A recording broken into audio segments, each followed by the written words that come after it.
What's your name and where you're from? Oh, my name is Sophia. I'm from Kenya. All right. And are you a fan of SB19 before? No, actually, when I went to Bohol, I met my friend. I met a lady there who was hosting me. So she told me about SB19, and she told me Oh, like you should try. So she paid for me. Yeah. for a show in Bohol. No, no, no. Here, Oh, I met wow. her in Bohol, Wow. All and right. she told me like yeah she could like suggest like we go on a SB19 show. So I said okay, I wanna try. Okay, what's your reaction when you saw their Oh performance and the gosh. concert? Next time, actually, I'm paying for a VIP because it's so amazing and it's worth every coin. Yeah, Yeah. yeah, I do love it. And I've attended like some concerts in my country, but I can't compare with this one. This one is amazing. Oh my God. Yeah. Oh my God. Okay. To hear those words, Hmm. oh my God, that means a Oh, lot they to are so them. amazing. Yeah.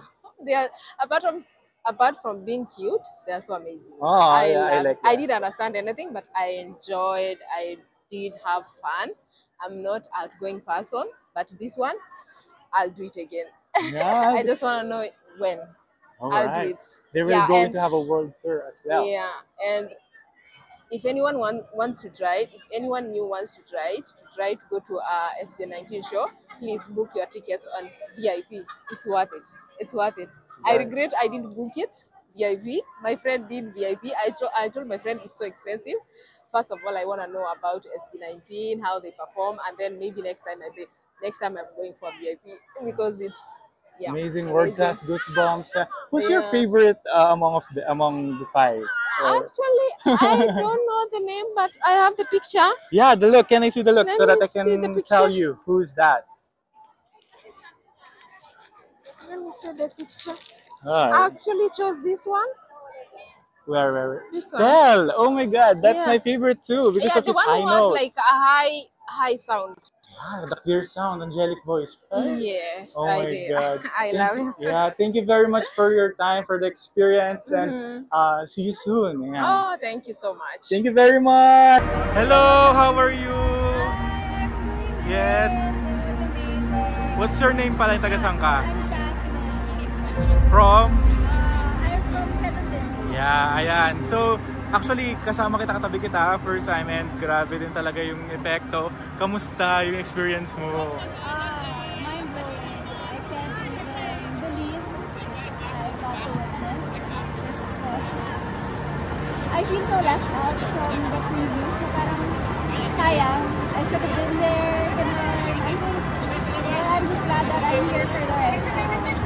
And swerte mo dahil ang ganda ng day 2. Ayan, di ba? Ano yung favorite performance na nasaksihan mo kanina? I think yung part niya na nag-switch sila ng mga parts kasi makikita mo yung versatility ng each member. And how they work together talaga to collaborate to make it the best performance even if hindi yun yung usual parts nila. And sining bias mo?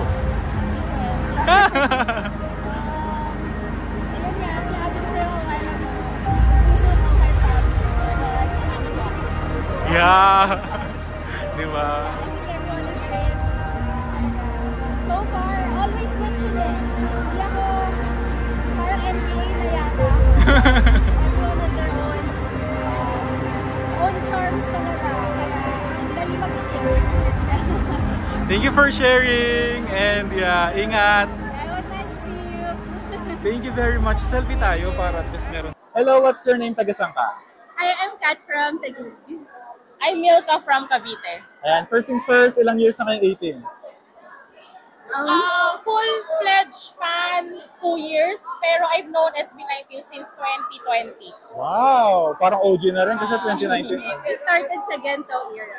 Wow, pagtatag era. Okay. So humabol ako nung finale ng pagtatag. Yun yung parang isa sa first ko. Congrats, ang ganda ng concert na yun. Ayan, Yes, okay. super. Kamusta ang experience nyo dito sa Simula at Wakas? Oh my God. Sobrang na-overwhelm ako kasi iba yung experience niya, lalo na yung from day one Tapos sabi nila, di ba parang, ay, may something kami sa day 2. So parang hindi talaga pwedeng ma-miss out. Sabi ko, sobrang hinihintay ko kung ano mangyayari sa day 2. Sobrang solid ng concert, yun lang. Sobrang overwhelming actually yung feeling. Kung as a fan, ganun na yung feeling ko, what more for SB19 and even their team. Pero it's me more of being probably emotional. Because I've mentioned kasi 2020 I've known them eh. So nakita ko yung times na nakita ko yung panahon na hindi pa ganito kalaki. Even the fan base, where they shoot and all. So yun yung very, very happy and I feel blessed na may opportunity to be able to watch them live. Wow, I like that. Ano yung best performance na napanood nyo kanina? Best performance! Yung parang, oh my God. Nag-VIP standing ako, pinaglaban ko yung tuhod ko. Congrats sa'yo. Sobrang saya ng Cream Zone. Ethan Ball favorite ko. Siyempre, Josh Bias. Wow. Tapos, pero yung talagang umano sa puso ko yung time. Mine's, I Want You kasi binali talaga nila. Pero Crimson will always be the hype song. Indeed, lahat naman nata tayo, lahat tumayo, di ba? Yes. Ayan. Sino yung bias mo? Ken. Oh my God. Actually, Pet Ken, Morph Ken. Ang galing niya sa Moonlight, yung R&B, oh my God. Ayan. Thank you very much and ingat kayo ha. Thank you. What's your name, taga-saan kayo? Jeka from Abra. Ayan. Kat from Cavite. Wow, all the way ha. Ayan, ilang years ang 18? Ako magpo 4 years. 4 years na. 5 na ako. Wow. Ayan. Ayan. ka ba? Ito, kamusta experience mo sa simula at wakas? Sobrang saya. Nakakapagod pero worth it yung pagod. Kahit na hindi ko na maramdaman yung paa. Grabe naman yung look mo. Ayan, talagang grabe. Ikaw? Ako, sobrang saya kasi first time ko dito sa Philippine Arena. And then sobrang saya kasi syempre yung boys yung pinuntahan ko dito. Nakaka-overwhelm. From the very first na journey nila until now, sobrang saya. Ang saya ko para sa kanila. Ayan, Sobrang sino proud. ano yung best performance na napanood niyo kanina? Kanina, syempre yung Anong number? yung liham. Ako ang hirap pumili. Siguro yung ilaw na lang. Kasi wala siya kahapon eh. Day 2 lang kasi yung oo. ilaw, di ba? Napalitan yung mapa. Pero grabe yung ilaw kayo na sobrang... Ilaw pala yun? Sabi ko nga eh, walang liham, ilaw ata yun. Yung liham, yung karaoke. Karaoke! Oo. Oh my God! Mas gusto niya itigyan. Sorry! Ayun. Ilaw! Ilaw! Diba? Kasi nasa day 1 din kami. So ngayon ba? Same, day 1 din ako. Oh my God! Ayan. So sino yung bias nyo? Ken. Yes, ayan. Thank you and ingat kayo ha. Thank you. Okay, let's go. Ayan, what's your name? Tagasan kayo? Let's start with Ami Eliza, taga Laguna. Wow. I'm Savage Queen, Malabon. Yan. I'm Zerlene from Cubao and Batangas, Yan. Nalabahay. Kamusta naman at kasama mo si Diyos sa Encantadia? Hindi, joke lang. Okay, kamusta ang experience nyo sa simula at wakas? Okay.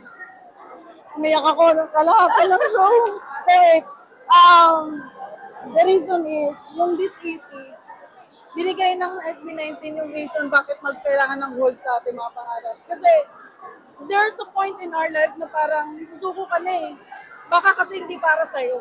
Pero sila yung nagpakita sa atin na wag ka sumuko, ituloy mo yung pangarap mo. Kasi baka ngayon hindi mo pa time, pero darating yung araw na time mo. Yes. Yung connection kasi, no? Oo. Parang lahat And the tayo. story. Oo. It's not music only, the story. And how it tells. Tagos, no? Yes. Grabe. Sobra. Ako sa akin, ang pinaka tumatak kasi sa akin is, lalo na sa day 2 ha, yung ilaw. Nagulat talaga ako nun kasi nandito ako both days. Tapos nung day 1, yung tumatak naman sa akin, syempre yung mapa. Because of? Yeah. Kasi ang reason naman nun, yung kay Josh, Tama. bukod doon, kasi I'm a solo parent. Oh. So, yun. Na-imagine ko, paglaki ng anak ko, someday, so, yun. Grabe. Sobrang nakakaiyak siya. Pero, sobrang saya ng experience. Lalo na ngayon sa mosh pit, nakakabaliw.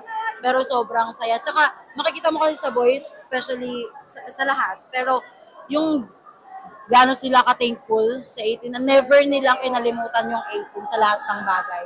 lagi nilang sinasama yung pagsasalamat nila. Sobra solid. Sobra. Wow. Ako nung day one, highlight sa akin yung mapa because of Josh din. Sobrang happy ako sa kanya kasi nakita niya yung father niya. Then ngayon, first time ko lang din kasi mag-mosh pit. Yes, Sobrang congrats. saya ng experience. Then, especially nagulat kami sa ilaw. So, ngayon ulit namin siya napakinggan. So, tagos talaga sa puso. Then, sobrang, kung paano namin sila mahalin, ganun din nila binabalik sa amin. So, thank you. Kung nagpapasalamat sila sa amin, nagpapasalamat din kami sa kanila. Wonderful. Sino yung bias niyo? Ken. Still. Same. I'm Pablo. Ayan, di ba? Ilang years na kayong 18? We are from Wyatt era. Yes, Wow. Wyatt era. Wyatt era kami. Doon kami nagsimula yung friendship. Friendship namin is from Wyatt. Wow. Pero technically, ako kasi, nakakatawa kasi sa part ko. Yung napapakinggan ko, especially yung Go Up, galing din sa ex ko. Yun yung twist. That twist niya. So dahil sa way ex- back 2019. Yeah, yun yung year Yun nung... talaga. Tapos, yun. Pero naging active ako at naging talaga is Wyatt era. Doon ko sila nakita. I super appreciate your OOTD, grabe.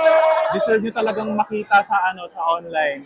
Thank you very much and ingat kayo Okay, what's your name? Taga saan ka? Hi, my name is Marga. I'm from Caloocan. Ayan, ilang years ka ng 18? Yung totoo, siguro 2 years lang. So, I'm a newly recruited 18. That's still good. Siyempre, yung iba nga dyan, months nga lang, di ba? Okay, how's your experience sa simula at wakas? Alam mo, in fairness, worth it. Like, nanood na kasi ako before Britney Spears, 21, tapos SB19. Wow. I mean, performance-wise, as in pang world class talaga, pero grabe yung production. I mean, no offense to 21, I love them so much. Grabe, nagpuyat din ako for 21 tickets. Pero pagdating sa production, like, sobrang na-amaze ako. Like, world class. Masasabi kong mas maganda yung production ng SB19 kasi sa mga pinanood kong recent Oh my concerts. God. As in, ang ganda. Like, everything pinag-isipan. Tsaka, ang favorite part ko is yung nag-switch sila ng part sa Bazinga. You know what? Yes, I noticed that That's also. ang bongga. You know what? Lalo na nung kinuha ni, what do you call this? Kinuha ni Ken, yung part, Part ni- ni Stel. Ang ganda. Oh, Linus. It sound totally different even though it's the same song. So, pero overall, alam mo, hindi ko ma-describe, but ang galing, ang ganda. As in, it's worth it. It's worth it. Ayoko nagpupunta ng Philippine Arena, but it's worth it. Congratulations to SB19. Di ba? Ano yung Yes. best performance na napanood mo aside from yung nasabi mo na nagpalit sila? Actually, gusto ko yung Quit. Oh. Oo, siya yung gusto kong pinakabagong song nila na gusto ko. So, ayun. And of course, yung Dam, ang saya. Ang saya like when everyone kasi syempre is nakiki-jive. Yeah. Alam mo, sa totoo lang walang tapon kasi lahat magaganda, even though yung mga ballad nila, ang bongga. I love it. I love it. And I wanna, say thank you to my friend Nice kasi siya yung dahilan kaya nandito ako. So, Wow. hindi kasi ako nakakuha ng ticket but because of her help, nandito ako. So, thank you, Nice! Diba? Na-experience mo. Yes, sobra. So, Sino yun. yung bias mo pala? Ang bias ko ngayon, sa ngayon talaga si Ken. Ang galing ni Ken. Like, grabe, ang galing niya. As in, wala ka ibang masabi kasi magaling talaga. That's Grabe it. yung setlist, ang linis, Everything, yung ballad, yes. medley. Even the story, pinag-isipan, everything, the theme, wala. As in, like, bonggang production. Yes, world Bonggang class production. talaga. Super world class. As in, mapagmamalaki mo. Alright. Bongga talaga. Thank you very much for your Sure, time. thank you and din. Congratulations to shared experience. SB19. Thank you.